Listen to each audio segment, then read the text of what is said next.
যায়। সবাইকে জানাই শুভ মহাশিবরাত্রি। আমার ছোট্ট একটা ঘরে বড় একটা মন্দির, হ্যাঁ এটা আমি ছোট্ট একটা জায়গাতে খুব সুন্দর একটা মন্দির করেছি। এখানে ভোলে বাবার অনেক মূর্তি আছে, ছবি আছে, আর অনেক রকমের ঠাকুর আছে। আর এখানে আজ হচ্ছে মহাশিবরাত্রি, তো এখানে না আমি আকন্দ ফুল তুলে এনেছিল আমার বর। তো আমার বর তো আজকে বাড়ি নেই, কিছু কাজের জন্য বাইরে গেছে। তো এখানে বসে বসে মালাগুলো আমাকেই গাঁথতে হলো, না তো প্রতিবার শিবরাত্রির দিন বা অন্য কোনো পুজোর দিন মালা বলো সেই আমাকে সব কিছু গুছিয়ে দেয়। তো আই মিস ইউ মাই হাব্বি। এখানে ঠাকুরের জন্য ফল প্রসাদ মিষ্টি সব কিছু রেডি করে দিয়েছি। আর ঠাকুরগুলোকে ভালো করে মুছিয়ে ধুয়ে স্নান করিয়ে মন্ত্র পাঠ করে ফুল বেলপাতা দিয়ে আমি আমার ঘরের ঠাকুরকে পুজো দিয়ে দিয়েছি। আর এই ঘরের ঠাকুর পুজো হয়ে গেলে রাতের দিকে শিবরাত্রি 8:30টার দিকে পড়েছে, তো 9টার দিকে আমি আমাদের পাড়ারই একটা জাগ্রত মন্দির আছে সেখানে যাব ভোলে বাবার। আর এই ডায়েরিটা দেখতে পাচ্ছি, এখানে না আমি অনেক রকমের শিবের জল অর্পণ মন্ত্র, স্নান মন্ত্র, প্রণাম মন্ত্র, গায়ত্রী মন্ত্র, রুদ্রা মন্ত্র, অনেক কিছু এমনটা আছে আমি লিখে রেখেছিলাম। তো সেগুলো একটু দেখে দেখে আমি পাঠ করার চেষ্টা করছিলাম।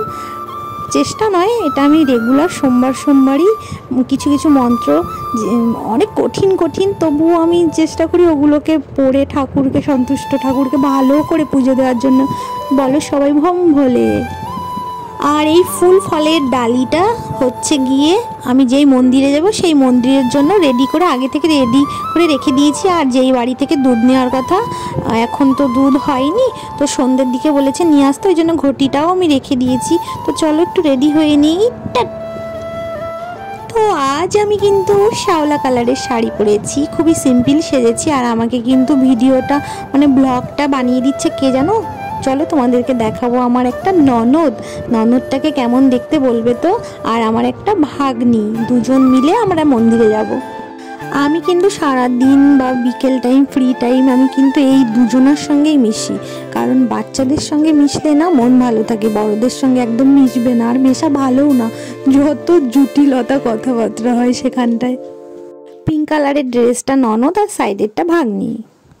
শিব ঠাকুর কিন্তু আমার প্রায় কথা শোনে। আর এই শিবরাত্রির ব্রত কথা আমি যখন ক্লাস 1-এ অনেক ছোট থেকে পালন করছি। যারা যারা শিব ঠাকুরকে ভালোবাসে তারা কমেন্টে হর হর মহাদেব লিখবে। তো চলো আমরা মন্দিরের দিকে রওনা দিই। তো 5 মিনিট দূরত্ব ছিল মন্দিরটা, এটা অনেক পুরনো মন্দির, দেখেই বুঝতে পারছো। আর কত লোকজনের ভিড়। আমার 12টার পর আমি অঞ্জলি দিয়ে বাড়ি ফিরেছি, অনেক রাত হয়ে গেছিলো, কারণ রাত করেই ঠাকুরের অঞ্জলি দেওয়ার নিয়ম, পুজো পাঠের নিয়ম পড়েছে, কি বলে অত কিছু তো আমি জানি না। তো আমার অঞ্জলি দেওয়া কিন্তু কমপ্লিট। তো এখন আমি অনেক রাত হয়ে গেছে, আমি আর আমার ননদটা মিলে গুটি গুটি পায়ে বাড়ি। বলো হর হর মহাদেব।